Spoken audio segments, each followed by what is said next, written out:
Árstíðarvindar eru vindar sem að blása mismunandi eftir árstíðum. Það er að segja, þeir blása á mjög svipaðan hátt á einni árstíð, svo þegar næsta árstíð kemur þá breytast þeir að einhverju leyti.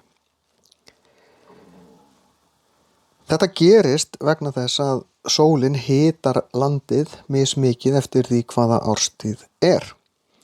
Á sumrin þá hitnar yfirborðið hraðar og meira heldur en yfirborð sjávarins til dæmis, og þá blása vindarnir meira inn af hafinu því að þegar loftið hitnar yfir landinu þá rís það og þá sógast inn loft.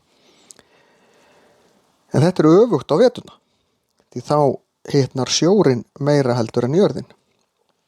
Og þetta er svona hálfgerð víxlverkun sem er megin orsök þessar árstíðavinda.